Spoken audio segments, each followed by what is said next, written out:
Welcome to the Fit Identity Podcast. I'm Mike Karpenko, your host. I talk everything in the main areas of think, eat, and move. My goal is for you to think better, eat better, move more. All three of those things combined can help you live a healthy and fulfilling life.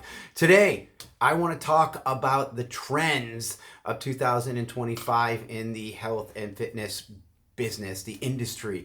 And I want to talk about what you should be aware of going into 2025, looking for what could help you, maybe some of the things that we can look back on 2024, what had happened and what's going to evolve and what's going to disappear. But I want to jump right in and just dive in and start talking about it. I did this last year, and I want to talk and just give you some of the lists of the things that I briefly spoke about in 2024.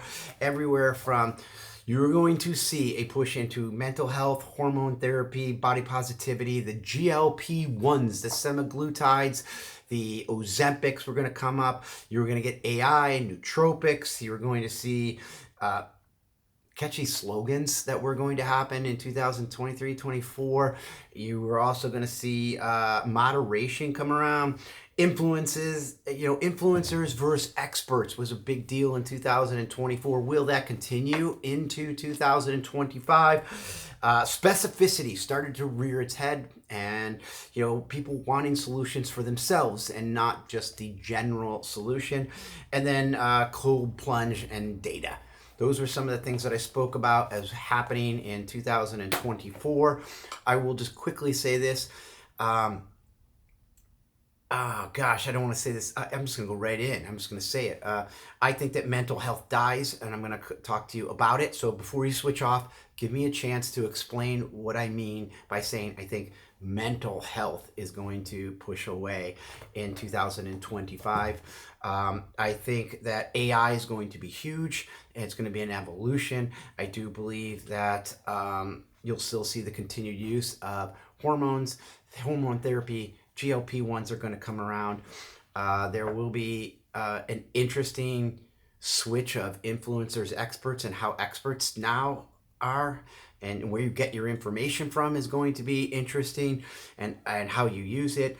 I think that specificity will continue on, and it will evolve. And then I think that there will be new things that we'll talk about as far as biohacking and what that will mean, and what will be the new areas of thought process into what's going to happen. But I just want to get right into it because I know your time's important and I don't want to overdo things. And some of the things that I've been learning in 2024, it's really good to be direct. It's and to cut out some of the fat, even though storytelling is kind of cool. Having arcs and understanding to keep people aware. I also think there's a point of being very direct and getting right to the point. So I value your time and I appreciate you listening, and I value you as a follower. So reach out, let me know. Let's create conversation. If I don't already know you, or if I do know you, reach out to me. On my Instagram. That's where I'm mostly at, and let's have a conversation. Let's either reconnect, connect. I hate that term, connect. Let's connect. Just hit me up. Moving on. All right, so here's what I think going into 2025. Let's get some of the big picture things away first. I think the biggest word of 2025 is going to be awareness. I think that you've got a lot of people becoming aware. I think that there's going to be transparency. Things are going to get uncovered. I think you've got more a consumer that is more aware. I think you're going to have corporations that are aware. I think that you also are going to see government and politics aware, and they're going to be held accountable. I do believe that all of us will be held more accountable, whether it's by ourselves or by an outside, force. I don't believe that it's going to be as much in the public pressure, but I think there will be accountability reached back into our, into the health and fitness business. But I do think the theme of an aware person, aware consumer, and an aware corporation is a much healthier place and stance to be. And I think that more people are educated, which means they're aware. I think that more people are going to have that knowledge, are going to be able to do a little bit more research, are going to, have done a lot of that in 2024. I think that the awareness factor and dealing with an aware consumer, an aware patient, customer, client is going to be on the rise. So if you are someone providing products and services, be aware that you're going to be dealing with more and more people that are aware. Even though I don't feel they're educated enough, I just don't feel the general public is educated enough. I think it's much more educated and aware as of today. The second thing that I want to bring up is I do feel that the standard of health, we're going to start to hold one, in general. I do think that there will be a general, and I don't mean that like you're going to go look and there's going to be a pyramid or a graph or whatnot. I do believe that there will be a level of standard of being healthy, and what I'm going to say to that is being well. I think that the next big word for 2025 is wellness. And to just clear that what I said earlier about mental health, I think mental health is dead only because I think that mental health traditionally has attached that it is a diagnosis, and it's it's a little bit harder for traditional and older people to wrap their heads around, and I think that a younger generation is weaponizing it, and there's, it's my mental health, it's my mental health. I think that there's both sides to this that need work. Okay. And I think both sides have used it and have used it incorrectly. I do believe that there's a diagnosis, and I think that we all know the meaning of it, but when we but the meaning isn't fitting where the stance is, and that's causing a clash of communication and understanding. And I think that what we're really talking about is wellness. Okay. I think that what we are talking about is our overall wellness, like how we look, how we feel, how we move, our abilities to move, how we're sleeping, our relationships, however you want to put that, spiritual, financial, partner to partner. We're looking to be well. We are not looking at our mental health. We are looking at all these aspects, and the real truth is our wellness. And I've mentioned this in the past, and I do believe this and stand on this, is that there is a recipe to being healthy and well. And I don't necessarily believe that that recipe with its ingredients are the same for every person. Do I think that there are some standard ingredients? Sure are. Do I think that my ingredients and the amount of those ingredients are the same that are in your recipe? No, I don't. And that's where I think that we're going to come to acceptance of that your recipe and my recipe are different, and that's okay. And that's the awareness that I'm talking about, that you being healthy for you, we're aware of that now. We're not holding you against the US standard of, if you're not this body fat, this height, this weight, this ability. We're not holding that as the gold standard. We're now looking at it saying, hey, you could be a mom of four, and you could be healthy, at different weights and heights, and all kinds of different things. You could be a dad that works 70 hours and be healthy at different. I just believe that we're going to be aware, and I believe that most people that feel unseen or did feel unseen in the past now don't necessarily feel seen. They just feel even. And I'm really happy about that, to be honest with you. I mean, we're all different in ways that we are, and I just don't think that there's going to be so much division of, you're not this way, therefore you don't fit in. And I think that because we've all now become aware, and that there are all kinds of different shapes and sizes and groups and standards in general, that everybody's going to be okay a little bit more and less on edge, which I'm very excited about, especially in the health world. I'm excited for the people that are struggling with their weight, whether it be over or under, body fat, higher or lower, and abilities. But I do think there will be a little bit of a self-imposed standard of you knowing what you want to be able to be. So I do think wellness is the word and not mental health. I think it's wellness. And to those struggling with mental health, you know, honestly, my heart goes out to you. I know that that's a very difficult place to be because I've seen it. It's been in my family, and it's tough. So I speak from that. I don't speak medically. I speak from experience. So I think that that's a pretty good basis to kind of look at. Another big thing before I get into some of the, you know, the nitpicker, more the detailed ideas, I think hard and strong are going to come back into play in health and growth and evolution. I think we've been comfortable. I think that we understand that when we're comfortable, we grow in ways that we didn't control. Even though we did control it, we ultimately were growing in ways that kind of grew on us rather than we promoted that growth. So when we do hard things, we're able to experience and grow, and we're able to more or less control the direction of growth. Um, and I know I'm kind of talking in circles because if you don't do it, you know, you control the choice of not doing it, and then you would control that ability to grow in a different direction.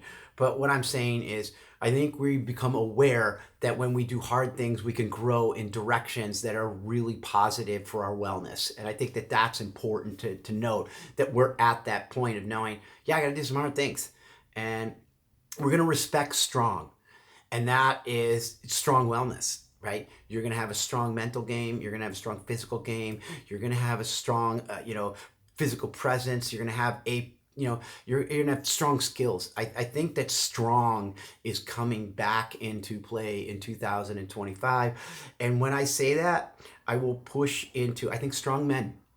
I think men that are strong are going to come back. I think the dad bod will still exist to some level, but I think a strong dad bod will be great. I think any male that has not been feeling strong is going to feel a really good, safe way of coming out of that and wanting the momentum to push into being a stronger husband, a stronger father figure, more well, more fit, eating better. I think that you're going to see strong men rise in the health and fitness industry. I think you're going to see that.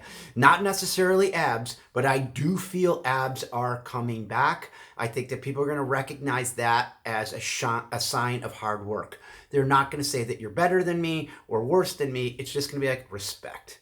I put respect on you for putting that time and effort in, and I hope that you are putting that time and effort into other areas of your life as well. I think that's the kind of respect and awareness that people are going to start to look at. And I do believe strong is coming back, and strong men, because, women has had this great run, and they will continue to have a great run. And again, there was a need of awareness to happen, right?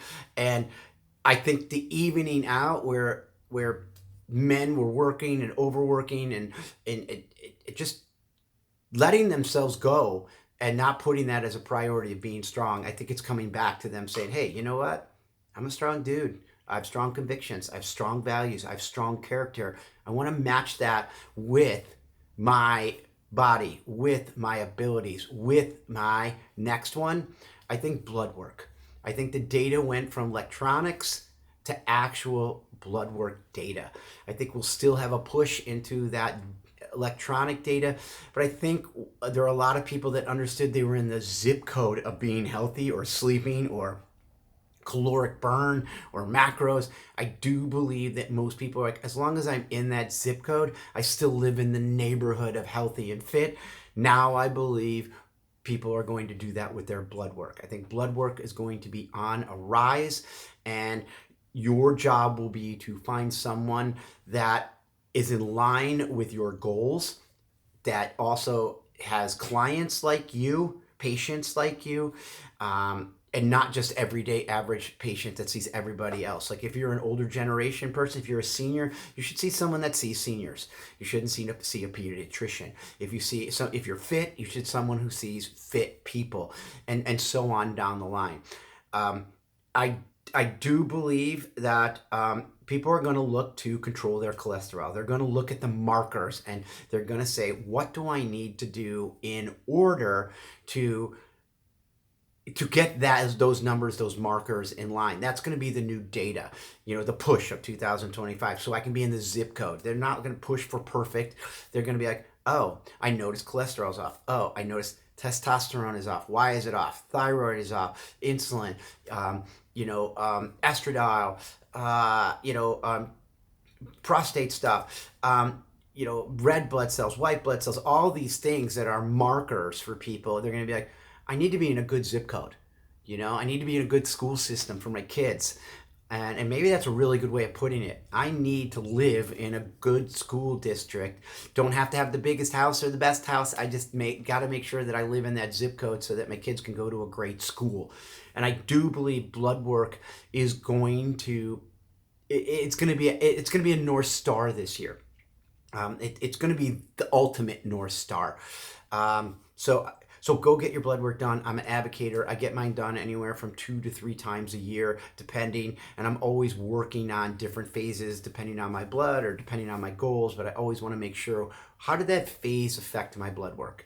And where am I at? Especially if I changed my diets, my sleep habits, or if I'm training for something specific, where am I at? Do I need a reset? Did I improve? And I think that people are going to push into that. So hit your doctor up, get that done, and let's make sure that happens for you. Okay, blood work is I think that blood work is going to be great for everybody, but it will be a North Star. But again, find somebody that can read it, and which will lead into this. I think there are a lot of people reading blood work right now, and although the HRT, TRT, the hormone therapy is on the rise. I mean, if you had a hormone business in 2024, you were writing scripts everywhere. You were telling everybody that they needed to be on therapy. You're like, oh, you're a little low here, and people are just getting it, everybody. And I think what happened is that it happened and that was the same with semaglutide and the GLP-1s, but let's first talk hormones. I think that hormones are going to be a little bit more dialed in and specific. I think that a lot of people hid in their hormone therapy use, and they were quiet users, whether it was just on their own because they didn't want to tell people, and because they thought they would be saucy or juiced up or cheating or not healthy, or they were unsure of whether or not they were safe. I think a lot of people hid that.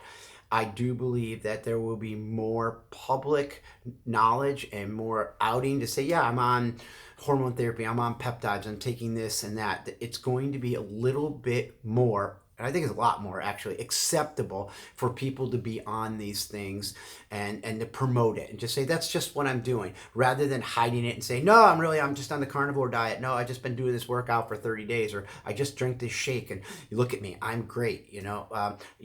That's over. I think that a lot more people are going to come forward and say, oh man, especially the business builders, right? The people that are building business, they're going to have to come forward because they've been doing it one way and now they got to change and evolve their business. Well, how do you do that? You become more vulnerable and tell them what you've really been doing. So I do believe that's going to happen. I feel that in 2024 with hormone therapy, I do believe that there is overuse. This is my own personal opinion. I do believe that in America, we are the type of people that if one is good, 2 is better. And that's where you saw the overuse in hormone therapy and GLP-1s. I do think that when you watch it, you can see people, they get caught up into it. The results happen. These things work. That is the number one problem with these things, is that the majority of the time they work on the majority amount of people. So when you say that, when they work too good. And when people go into that, if 1 is good, 2 is that much better, they double treat themselves. They don't listen to what the doctor says. It's just an American way of doing things, is be like gluttony. And you can see it. You can easily see where you're like, oh, that guy in the gym, he is saucy. He's like super red, super ripped, just dialed in. He's got veins out of his mind, and he's got this big bulgy stomach, and but it's lean. you can just see it. Let me just say, as a paper thinness, and you're like, okay, he's on the juice, but he's not going to say it. But he's probably using too much because it works and it's addictive. You're like, it's great. I love it. Right. And so I think that, or they combine multiple, they stack it, right? Like, oh, I'm on, testosterone, and then I'm on this peptide and that peptide and that peptide and that peptide and that peptide, it's a stack. That's what doctors do. They like to say, this will stimulate, this will put you to sleep, this will do that. I think that people are going to become more aware, and they're going to understand what they need and what they don't, and how to live in a zip code. The GLP-1s, let's just move into those. I do believe that they were at an ultimate high last year because they were new and they worked. And if most of you don't know what that is, it's semaglutide, Ozempic. It's the insulin resistance medication that was used for weight loss and to deal with insulin levels in your body, that they were using for anybody in insulin, right? Or for weight loss. And basically people started using it, and they're like, again, if one is good, two is better. And they thought that would be the only thing that they needed to do to stay healthy and fit. And then they overused it, and they used it too often and too much. And you could see it happening, which I said it, alien face, maybe a year and a half ago. That's what happens with these people. They get alien face because it works so well. It literally depletes you from caloric deficit, where you're not eating as much, not doing any strength training, and you're not taking in a dense nutrition, and your body kind of looks a little emaciated, and it starts in the face, and you get this pinned down look where you're like, oh my gosh, like they're on the GLP-1. Like, they just can't hide it, and they don't know that it's happening. It's body dysmorphia. They're looking at the scale, they're looking at the size of their pants, the dress, whatever it is, the coats that they wear, and they're like, it's smaller. Oh my god! And people are going, oh my gosh, you look smaller. Oh my gosh, you look different. People are making a comment, and that's what they were hoping to get, was this affirmation, whether it's on social media or in person, and that affirmation is fuel to keep using, and then they use more. And I believe that is something that happened in the semaglutide world, in the GLP-1 world, is this misuse, overuse, and then they created this non-healthy, non-well looking body, which I do believe now these GLP-1s will still be used, but they're going to be used more sparingly, and they're going to be used because people were able to see the unhealthy look. They're like, oh, I got to combat this. How do I do that? Well, you got to be better nutrition. You got to eat some more dense nutrition. You don't eat much, but the nutrition that you do, it's got to be dense, and you got to strength train. If not, you're going to go through a lot of, muscle atrophy, and you're going to lose that muscle. That's been the number one issue with GLP-1 users, is that they lose muscle, not weight, muscle. That muscle to fat ratio is off. You want a higher loss in fat than you do in muscle, and the muscle is being lost because of the misuse. That's it. And when I say misuse, let's categorize that. It's either the overuse or it's the only use. And you're like, I don't have this health recipe, and I'm using it only as the only ingredient in my recipe. And that's the recipe idea, right? Like, you've got all these things that go into your ingredients that go into your recipe. And if you put too many chocolate chips in a chocolate chip cookie, it's not going to taste good, and you're not going to eat it. No matter who you are, it's just not going to happen. And, it's going to be like, oh, wow, like that's an awful cookie. There's a sweet spot, and some will be a little bit more, some will be a little bit less. Some will have more flour, some will have more butter, a little bit more. But an overuse just turns it into a meal that's not edible, a healthy wellness meal that's not good for you. That recipe is junk, to be honest with you. And I think that these users, as much as they saw that the use happen, I do believe that there will be growth happening in a better, healthy recipe with ingredients. And you'll see these ingredients now, like strength training, better eating, and still you'll see the use, maybe lesser dosages. I don't use it. I don't prescribe it. I'm not on the GLP plan, but I do know that there's multiple uses for it, whether it's weight loss or brain or long term. I don't know. So I can't say anything more than what I've heard, who I've talked to, doctors and such, that that's the issues. Okay, so those are the GLP-1s. I think. Oh, another big word for this year. Let me throw this. I think I said it earlier. Acceptance, right? Like we're gonna accept a lot of differences, and people are gonna be on that even that even ground. Like we accept, people want to look and think and act and move and eat the way that they want to, and you're going to be like, that's just who they are, and that's cool. And the ones that we're judging before are going to accept, and the ones that felt unaccepted are going to feel accepted because no one's not accepting them, and they're going to be like, yeah, I just accept you for who you are, and I don't have to tell you about who I am.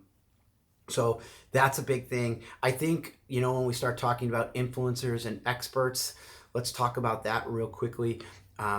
Last year it was about experts, and the experts were about being experts. They're like, this is the research out of Ohio State, out of Florida State. We took this many people and did this many things, and this is what happened, and this is where it happened. It was just overbearing. The comments, where's the research on it? I mean, there was so much of that. That's what created the awareness. And I think that separated the influencer from the expert. The expert really wanted to alpha the influencer. And the influencer's like, well, you know what? I got 2 million views. You only have 30,000. But the expert's like, yeah, well, I'm right and you're wrong. So I'm going to show you the research. This push-pull relationship between the influencer and the expert has now come down to consumer control. And I do believe that the fact that consumers are more aware, they're more educated, I do believe that you're going to see experts still be credible, but they're going to less alpha people. I think that you're just going to understand who is an expert and who is an influencer. That understanding and awareness, we've jumped that bridge, we've crossed that bridge to understand that's a pop-up. That's somebody who's just on a soapbox or has an agenda, and they're going to push it. And that awareness, it comes in the form of being like, I understand it, and it's going to be better for me not to listen to these people and these flash in the darks. And I think that trends and agendas are over. As much as trendy things are, and talking about trends, I think the awareness of the consumer is going to end trends a lot faster. So trends will be here, and trends are only good if they're a good thing and they stick around and they no longer become a trend. But I do believe that trends and agenda pushers, like soapboxers that are like so hard in the paint on one thing, just hard, I think that those are going to be the questionables. They're going to have their niche market, but most people are going to shine away from them and be like, I get it. You push one thing. Doubling back on the blood work and the TRT and the GLP-1s, I think that insulin resistance and understanding your insulin resistance will dominate over thyroid issues. I think that everyone who used to say, I got a thyroid problem, it's my thyroid's interacting. And the thyroid is a piece of, an intricate piece of blood work and knowledge and understanding.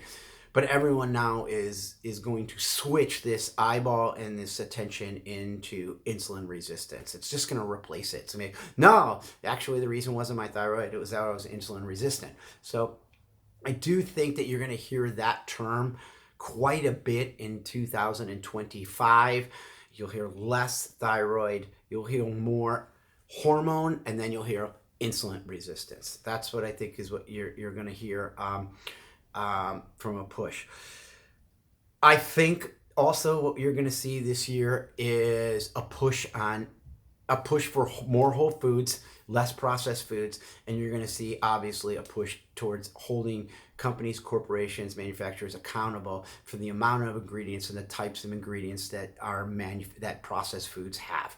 I think that you have an aware consumer that is now like, I'm going to push back by not buying your products. I'm not going to buy your things. I'm going to go to the farmers more. I'm going to do the best that I can, which means you're going to see a hit to these people who manufacture over-processed foods.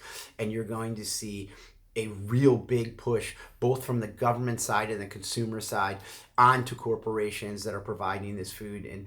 And this awareness is going to be incredible. I do believe that we're moving into a healthier country. I just do. I think we're sick.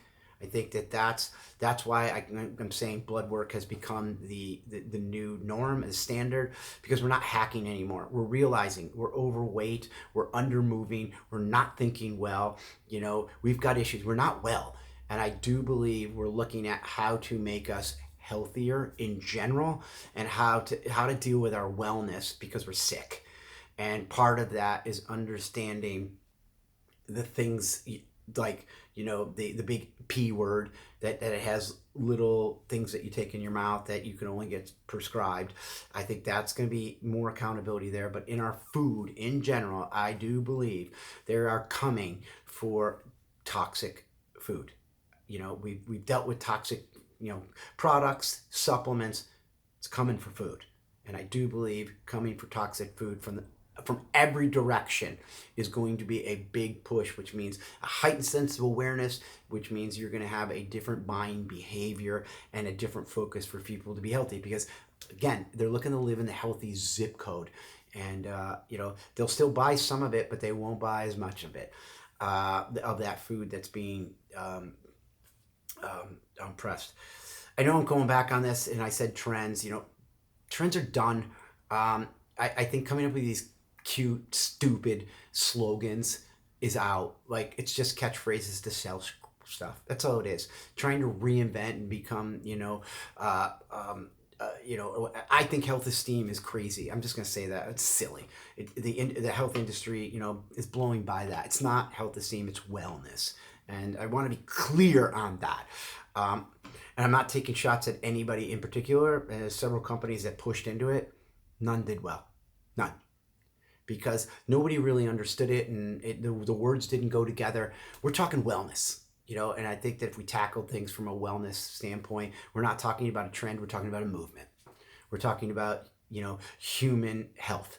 That's what we're really talking about. And I do believe we're getting to that point where people obviously want to live longer, right? So that's what we're talking about. I don't believe we're talking about vitality.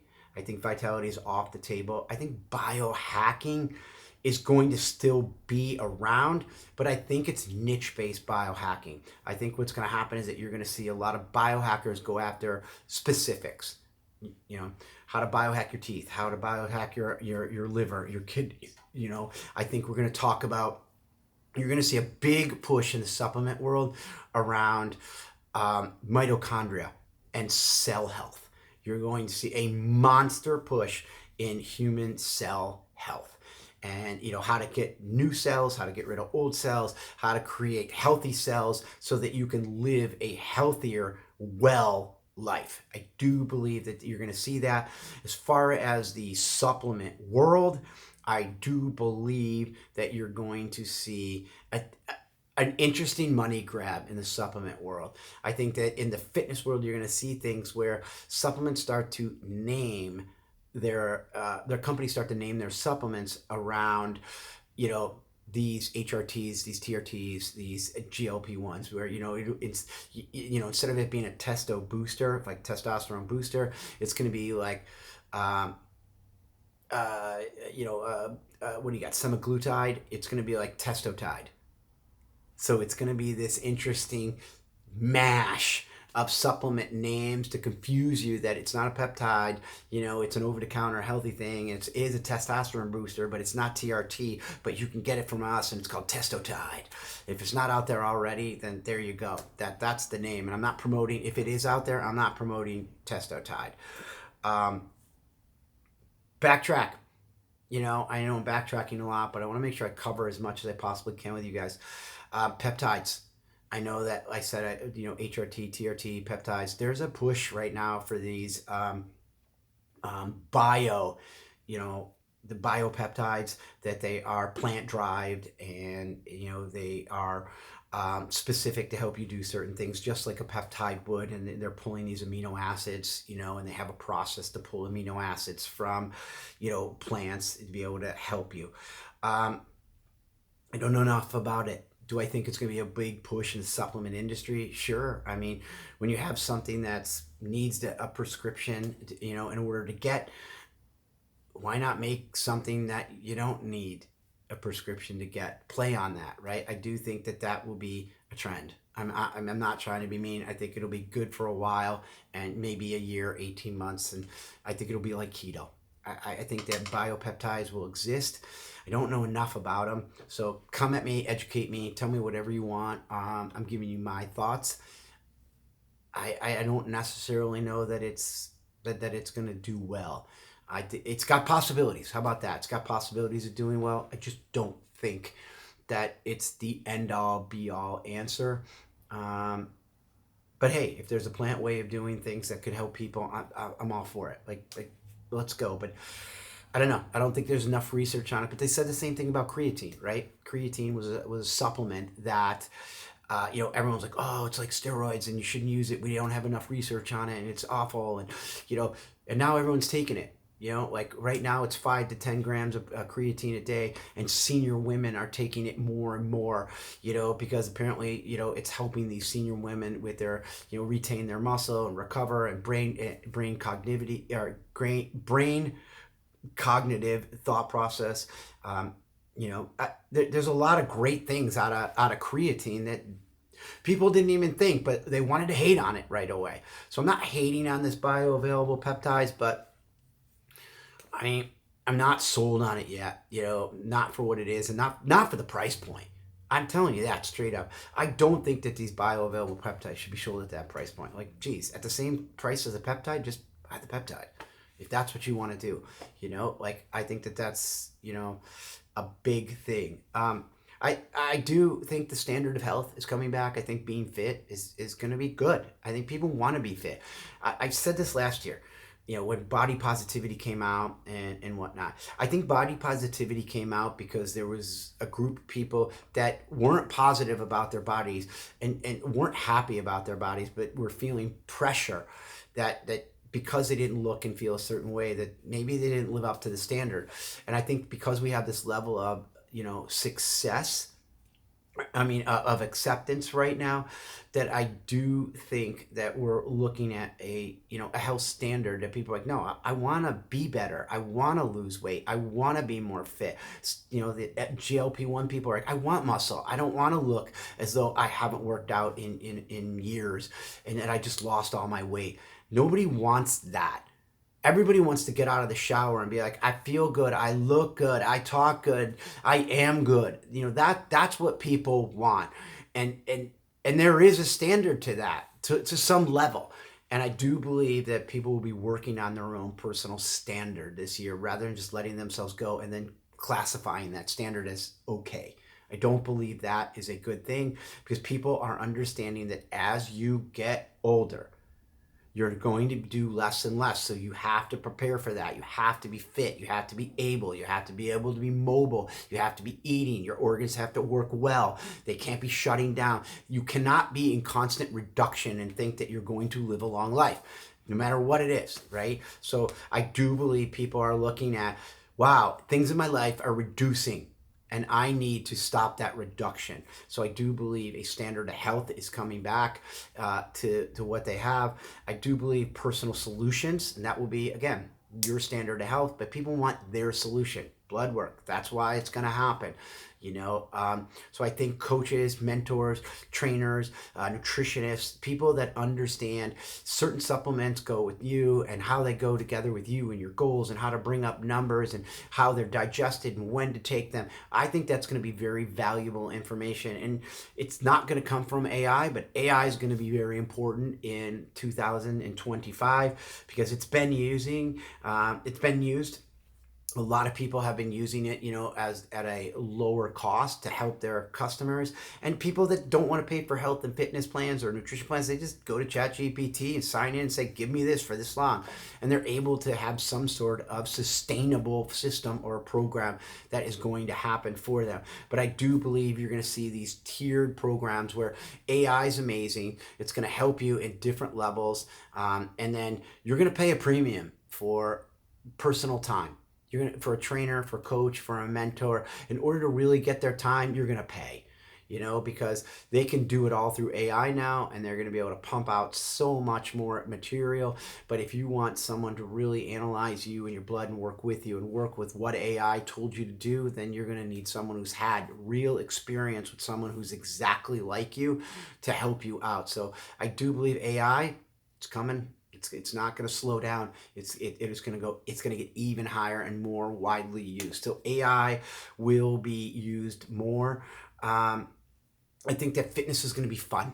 2025 fitness is going to be a fun year, because I do believe that if you look at your fitness as a year long journey and a map and a plan, then you're going to be able to map out exactly what you need to do for the year. Like maybe the first part of the year is weight loss, and then it's going to be into performance, and then maybe it's a marathon, and then you take the summers off, and then you come back and it's weight loss again, and then it's I'm going to plan for a snowboard season, and then I'm going to be in maintenance and chaos mode or fun mode in November. I'm going to be in fun mode in November, and I'm going to be in maintenance mode in December. Knowing that, and knowing that there is a start and finish to each phase that you are in, are going to give people this huge just weight off of them to know I'm mapping out my year and doing what I need to be able to do. I think year-long maps are going to become a staple in the health and fitness business rather than 30, 60, 90, because those things just don't work.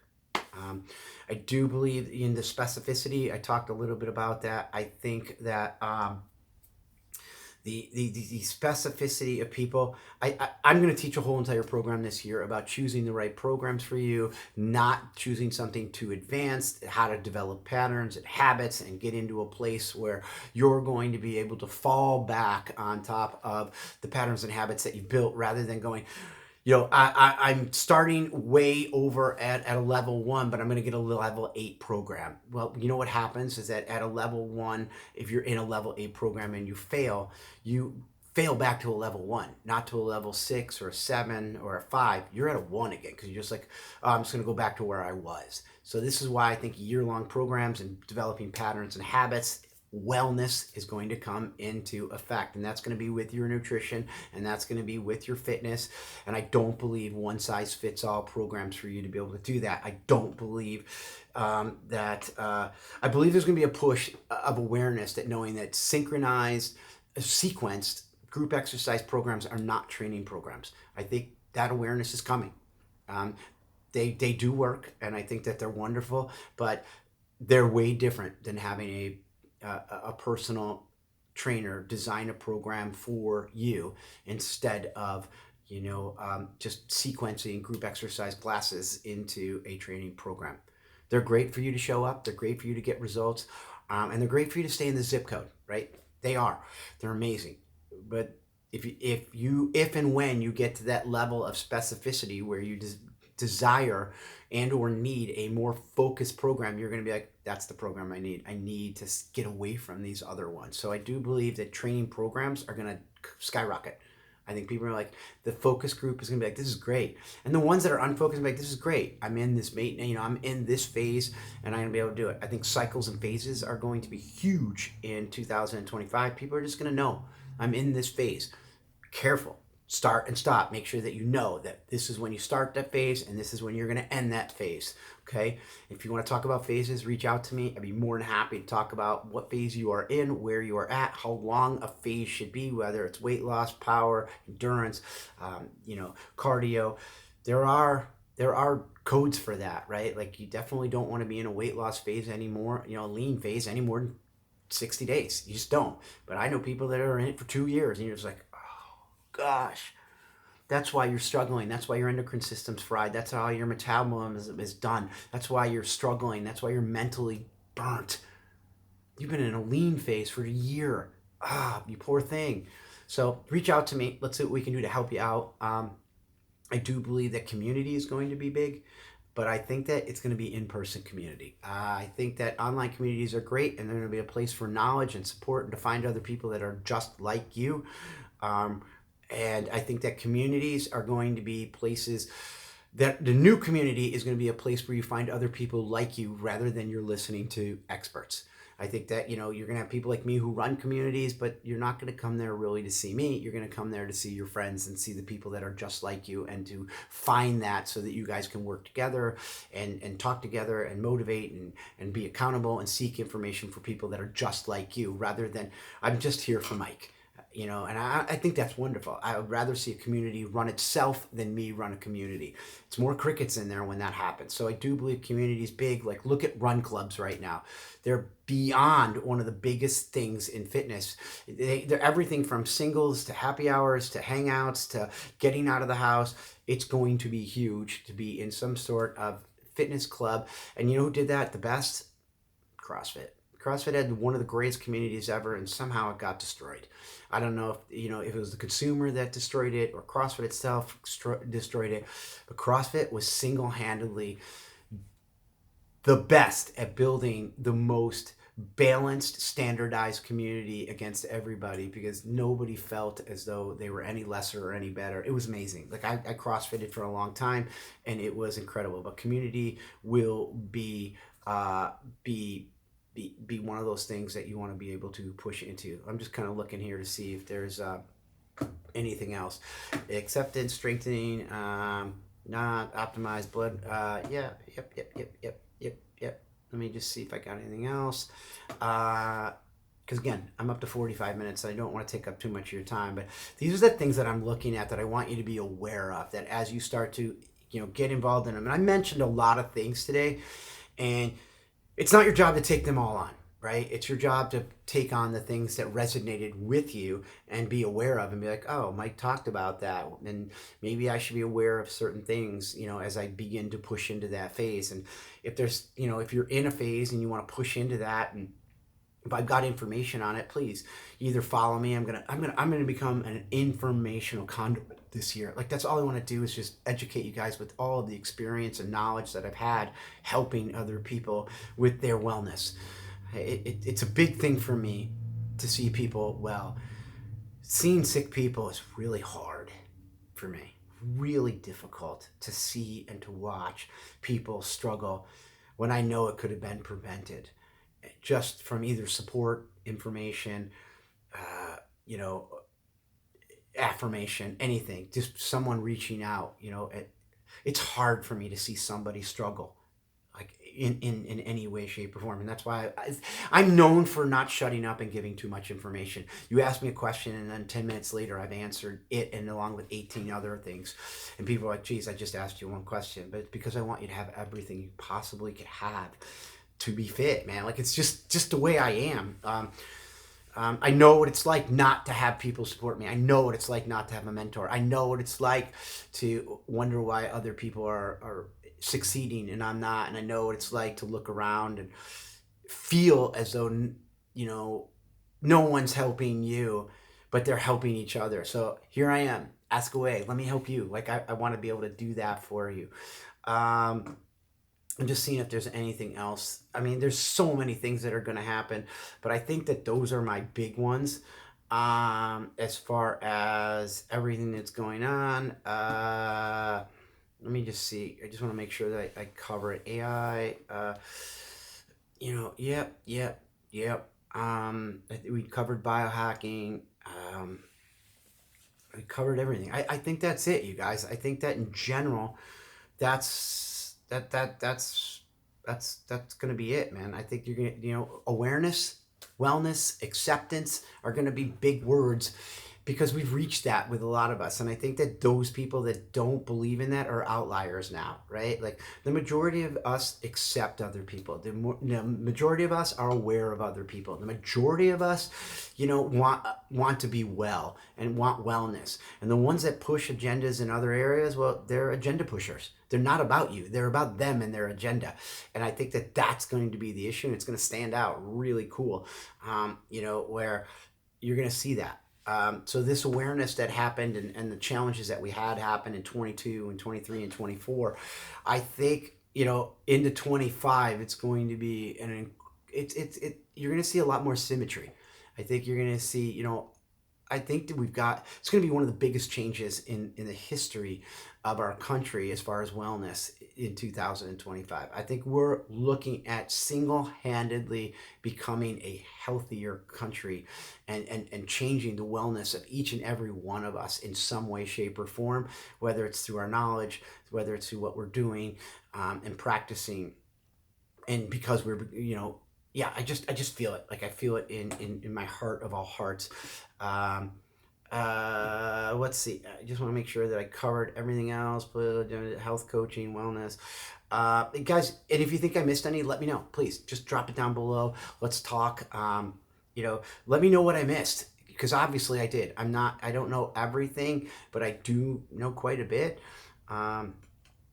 But let me know what you think should be on this list as far as what the trends for 2025 are. Drop it if you're watching me on YouTube. Watch it down below, or just drop it down below. Share, like, comment, start banter with me. Disagree with me. Say, Mike, you're completely wrong. I'm always up to hear your side, your opinion, your education, whatever that you want to be able to say.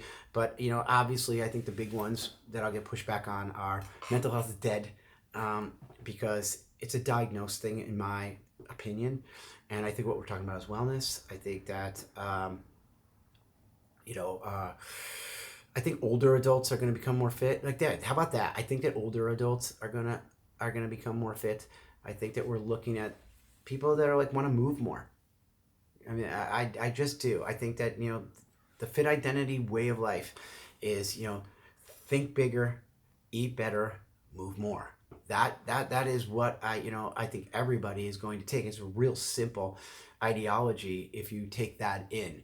I got a lot of great things coming in the new year. Fit identity course. I got a that will happen in Think, Eat, and Move. Who knows, maybe an app. I always have my app with my workouts in my community. If you guys need to get into one of those, let me know. We can hook that up. And I don't know. I think that's it. I just, the more I sat back and thought about 2024 and the brand Fit Identity and where I sat with it, I was like, is it a name that I want? We can address this later, but is it a name that I want or like, or, will it stand up the test of time because of the term identity? It's just like, it's just who you are, it's the shortest word of who you are. That's all that it was. And I just wanted you to be the best you. Like that's really why I chose that, and I just wanted you to have the identity that you wanted to have in your health. That's why I chose the name, and I just felt that we were all different in that way, and it would be cool to be like, hey, like do your think, eat, and move your way, and be healthier, and then let's figure out a way to develop patterns and habits and systems that you can fall back on, regress, and progress. So that's where I'm at, guys. So any comments, let me know. Obviously, subscribe to the podcast, subscribe to the channel. Like, share, comment. Do me that favor. Hate me, like me, do all the things that you do. I'm still gonna be me. All right, guys. I will talk to you later. Until next episode. Think bigger, eat better, move more.